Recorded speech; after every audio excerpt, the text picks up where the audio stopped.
I got my license at 19, and I got into the university that I wanted to get into, and I went.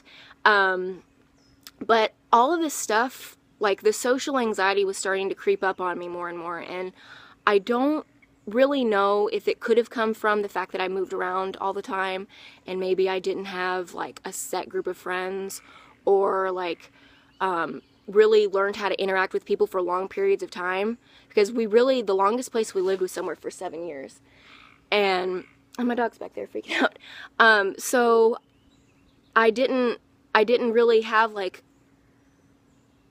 consistent social groups, I guess is a way to put it. And so when I like went to college and was an adult, I didn't know how to function right around people. And I think that that's probably a common thing. Like when you're in somewhere new, it's awkward, but like it was to the point where I would just withdraw within myself and not even want to make eye contact with anybody else. And I would go and do what I needed to do in class and go and get food or whatever I needed to do and go back to my room and stay there. And I had a couple of friends the first year that I was at my new college, and it was great, but they were a year ahead of me, so they graduated. And so that was kind of hard. My senior year of college, I didn't have anybody at school to kind of talk to, interact with. I just had myself and my parents, who are about 2 hours away. So I would drive home every weekend because I didn't have anything to do at school. And I'll interject here that during this time, from about 2010 to 2012, I was dating my best friend. I was dating a guy who I had loved for a long time, and he was my really good friend, and we reconnected and we dated long distance. He was in Minnesota and I was in South Carolina, and it was wonderful. It was such an amazing relationship, and it really kind of pushed me, because he kind of pushed me to overlook a lot of things about my anxiety and like have like small little battles in my life, and it was great. But it started to dwindle out when we tried living together the summer before, and we realized we weren't right for each other. Living together, like, we weren't good. Not long distance, which isn't like a realistic way to have a relationship. So we kind of carried it on for about 6-8 months, and in February, March, somewhere in there, it's kind of hazy, we broke up. And it was hard because I was not only losing the relationship that I had had for 2 years, but I was losing the person I confided everything in, like my worries, my anxieties, my good and bad, and I was losing my best friend. And to have somebody that you can confide in like that and then it be gone is hard. And so I graduated in May of that year, 2 months after we broke up, and I moved in with my dad, who was living in Georgia, like for his job, getting ready to have us move here while our house was being ready to be sold in South Carolina. It's confusing, like we move all the time, we're gypsies. So I moved in with him in May, and so I just graduated from college. I had no friends, I had nothing. I had no boyfriend, I had what I felt like was nothing. I was still working on transferring my job, and I had probably the worst depression I think I've ever had. Like, I always thought it was bad, but it was not as bad as this. I had never been able to really like cope with my thoughts anyway. I kind of do something that doctors have said, like I get stuck in my thoughts and it just kind of like rotates on a wheel, and I just like, I'll kind of be good for a little bit and then it'll swing back around and be like, oh, and it's awful. So it was to the point where I was living in this apartment with my dad, and he'd be gone all day at work, and I would just stay in bed. I couldn't even bring myself to get up, and when I would get up, I would get in the shower and I would just cry. I would just sit in the shower and I would cry.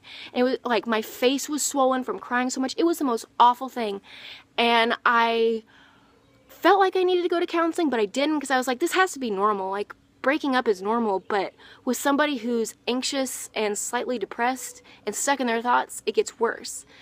And I mean, there was days where I really didn't think I was going to be able to go on, and my dad was like, just live it, you know, for every hour or for every minute or whatever you have to do, you just have to like keep going for that next minute or that next hour.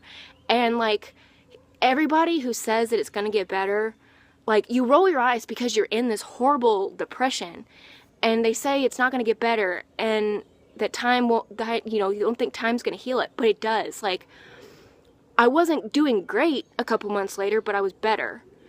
And that was what kind of, I realized that, you know, maybe I need to kind of like keep a closer eye on this and see kind of where I'm at with my depression / anxiety, even though I think it's more anxious driven than anything else.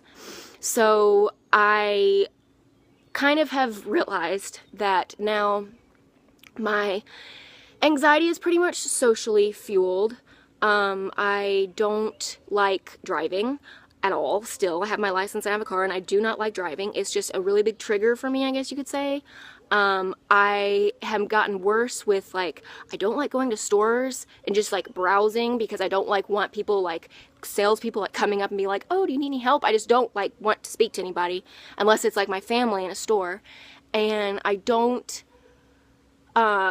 like big crowds of people. Like when I was in Venice last summer, it was hell. Like, that sounds so bratty, but it was hell, because there was like, it felt like hundreds of thousands of people just crowding onto this tiny little island in Italy. It was just awful, and I felt so bad because like my panic attacks and my social anxiety was so bad, and my parents were just like, can we please just have a good time? And I wanted to. It wasn't like I wanted to be that way. And that's the thing I think anybody with anxiety knows, is you don't want to be that way, and you know you're acting crazy or your thoughts are irrational, but you can't help it, and you feel so bad for making the other people around you suffer because of your anxious tendencies. And it's something that I'm realizing and noticing about myself, and I'm trying to improve, but it's hard. And one thing I'll tell anybody is, if you feel like you need help and you need like some kind of like therapy or anything, there is no like it's a strong thing to do. It's not a weakness to say I need help, or I need to be on medicine, or I need to talk to somebody about it. Because like for me, keeping it in a lot was awful. And that's when, it's kind of stupid, but that's when the internet is very helpful, is you can just go on the internet and vent somewhere, and somebody in cyberspace is going to be able to relate to you. And that's what I found, is my anxiety has not gotten a ton better. It's something I now can recognize. It's not something that like I'm like, oh my gosh, I'm broken. I know what it is. Like I'm not ignorant in that. But it's just kind of nice to hear from other people that you're not alone and that they're thinking about you. And so I went to my doctor a couple weeks ago, and I'm on Lexapro now. I'm on my second day of Lexapro. And I'm hoping that it helps, because I told her, I was like, I'm not doing Zoloft, I can't do it. So she put me on something different called Lexapro, and it's more anti-anxiety than depression, which I think will be good for me. I'm not really sure yet. I don't have a good, like, indication of if it's working or not, but I figured I wanted to do this video because I just have had it, like, bubbling up for a while. But, I think that the most, like, or the best advice that I've ever gotten with anxiety is, my ex actually told me, you know, you have to, every day, you have to do something you're a little bit afraid of. And each time you do it, it's going to make it a little less scary. And it's something that, like, it sounds great and, like, it's super, like, poetic when you hear it, and it, like, makes a lot of sense, but when you actually try to do that for yourself, it's hard.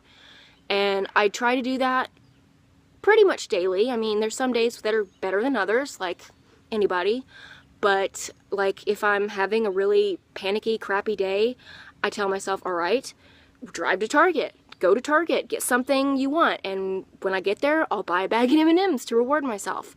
And I think that slowly but surely, I will get over the driving thing and the parking thing in parking lots, which is another thing. I hate parking in parking lots.